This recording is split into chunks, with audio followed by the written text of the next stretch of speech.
Good morning student friends. पिछले video में हमने लघु कहानियों का अध्ययन किया था।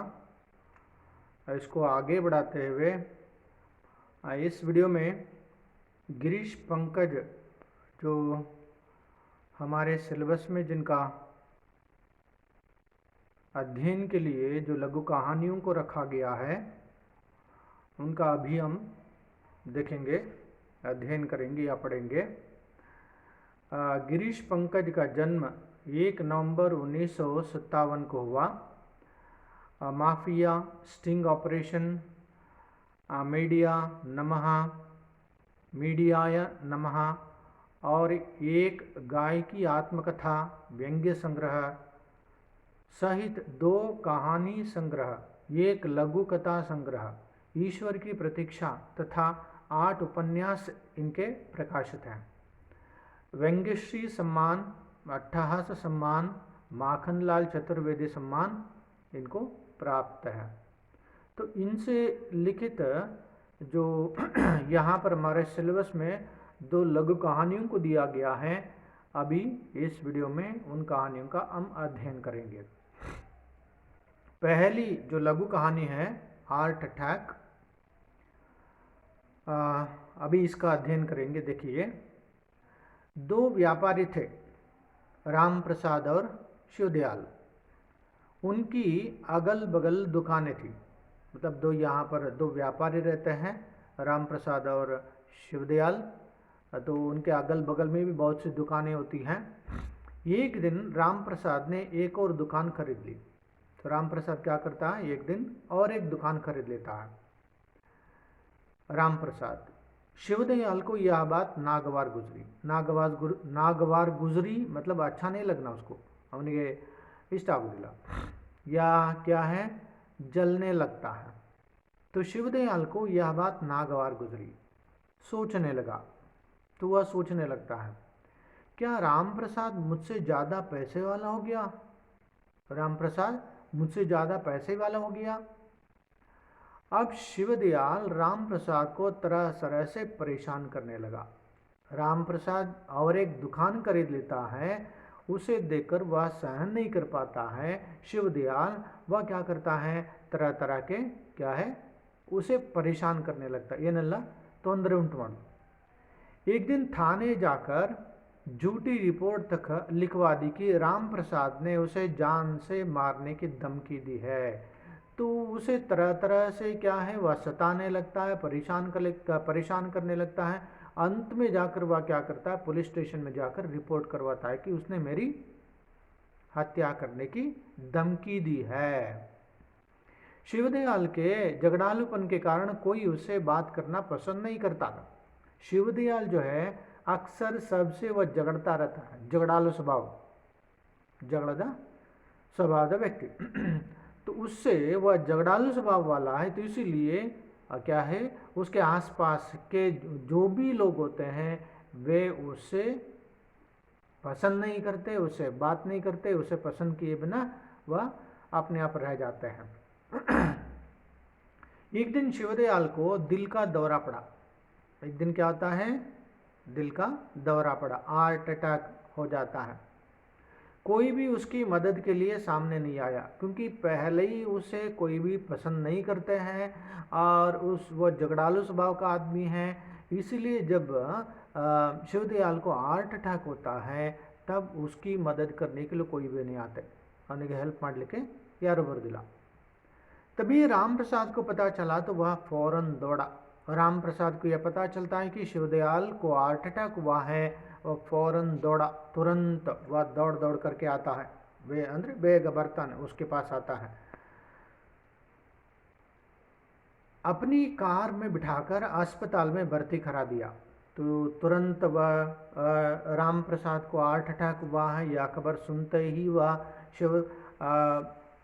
शिवदयाल को हार्ट अटैक हुआ है यह खबर सुनते ही राम प्रसाद दौड़ दौड़ के आता है, दौड़ दौड़ के अपनी कार लेके आता है। कार लेकर आकर के उसे अस्पताल पहुंचा देता है, तुरंत अस्पताल पहुंचा देता है। तभी राम प्रसाद को पता चला तो वह फौरन दौड़ा, अपनी कार में बिठाकर अस्पताल में भर्ती करा दिया। डॉक्टर ने शिवदयाल के घर वालों से कहा, आप लोग बिल्कुल ठीक समय पर आ गए, वरना कुछ भी हो सकता था। आप लोग बिल्कुल ठीक समय पर आ गए, अगर कुछ भी देर करते तो यह ठीक नहीं होता। एक सप्ताह बाद शिवदयाल को अस्पताल से छुट्टी मिली। एक सप्ताह बाद क्या होता है, शिवदयाल को अस्पताल से ಆಸ್ಪತ್ರೆಯಿಂದ ಅವನನ್ನು डिस्चार्ज ಮಾಡ್ತಾ रहे, छुट्टी मिली। वह सीधे फूलों की दुकान गया। तो अस्पताल से छुट्टी मिलते ही वह क्या करता है, सीधे जो है डायरेक्ट आगे हूविನ अंगಡಿಗೆ ಹೋಗ್ತಾನೆ, फूलों की दुकान गया। वहाँ से एक माला खरीदी। वहाँ जाकर के क्या करता है, एक माला खरीदी, मालेನ परचेस ಮಾಡ್ತಾನೆ। पत्नी ने पूछा, क्या मंदिर चलना है? तो उसकी पत्नी, शिवदयाल की पत्नी उससे पूछती है कि क्या मंदिर चलना है? शिवदयाल बोले, हाँ, वही मुझे बचाने वाला देवता बैठा है। हाँ, वही मुझे बताने वाला देवता बैठा, हाँ, मुझे मंदिर जाना है, मुझे बचाने वाला देवता वही बैठा हुआ है। शिवदयाल सीधे राम प्रसाद के घर पहुंचा। तो शिवदयाल अपनी पत्नी को यह जवाब देता है। पत्नी उससे पूछने लगती है, क्या मंदिर चलना है? तो शिवदयाल बोलता है, हाँ, वही मुझे बचाने वाला देवता बैठा है, मुझे वही जाना है। तो वो सीधा कहाँ जाता है, शिव प्रसाद सीधे राम प्रसाद के घर पहुंचा और फफक फफक कर रो पड़ा, जोर जोर से रोने लगता है। फिर बोला, इस हार्ट अटैक ने मुझे सिखा दिया कि पैसा नहीं, इंसानियत ही सबसे बड़ी चीज़ होती है।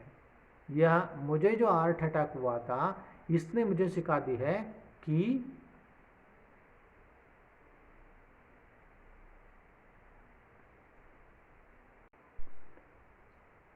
तो यहाँ शिवदयाल कहता है कि जो मुझे हार्ट अटैक हुआ था, शिवदयाल सीधे राम प्रसाद के घर पहुंचा और फक कर रो पड़ा। फिर बोला, इस हार्ट अटैक ने मुझे सिखा दिया कि पैसा नहीं, इंसानियत ही सबसे बड़ी चीज़ है। पैसा बड़ी चीज़ नहीं है, इंसानियत, ह्यूमैनिटी, ಮಾನವೀಯತೆಯೇ ದೊಡ್ಡ ಒಂದು अस्त्र वस्तु। और फिर शिवदयाल ने उसी दिन राम प्रसाद के खिलाफ दायर झूठा मामला वापस ले लिया।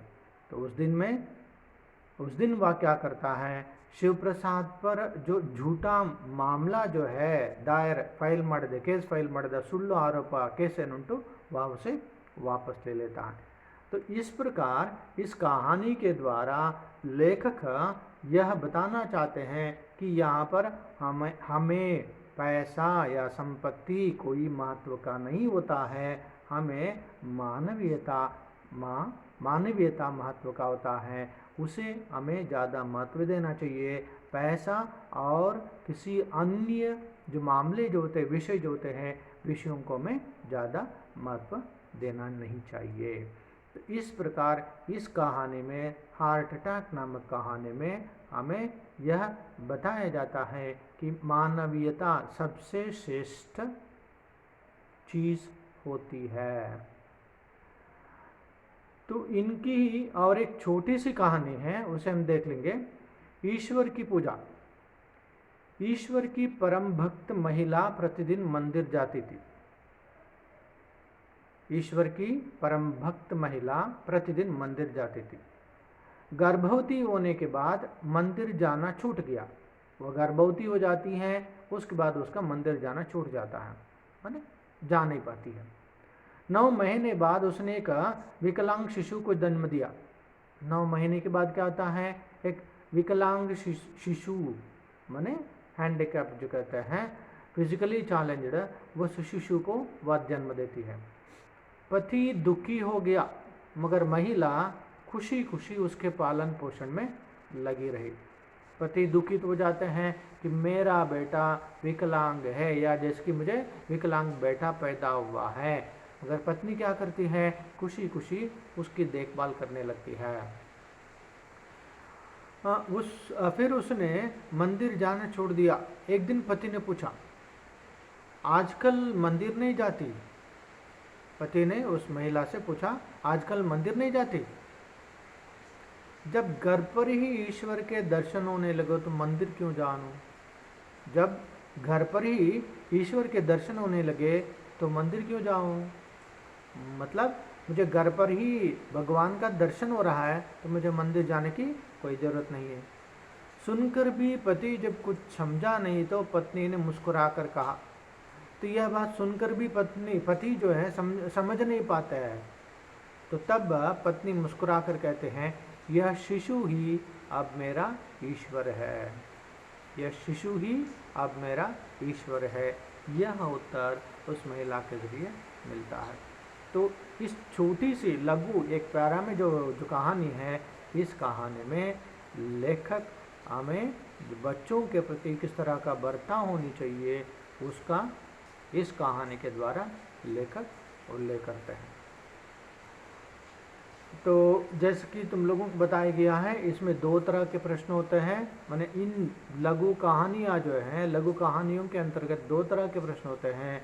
एक अंक के प्रश्न और दूसरा टिप्पणी के। 1 अंक के नहीं है, जिसकी निबंधा एनोटेशन क्वेश्चन जो होते हैं, संदर्भ के साथ सार लिखिए, इस तरह के प्रश्न होते हैं एक। और दूसरा टिप्पणी के प्रश्न। दूसरा क्या है? टिप्पणी के प्रश्न। इस प्रकार इन लघु कहानियों के अंतर्गत 2 तरह के प्रश्न होते हैं। एक एनोटेशंस क्वेश्चंस, जैसे कि संदर्भ के साथ सार लिखिए, और दूसरा टिप्पणी के प्रश्न। तो मित्रों, आज इस वीडियो के साथ इतना काफ़ी है। अगले वीडियो के साथ और एक विषय लेकर मैं आपके सामने उपस्थित होता हूँ।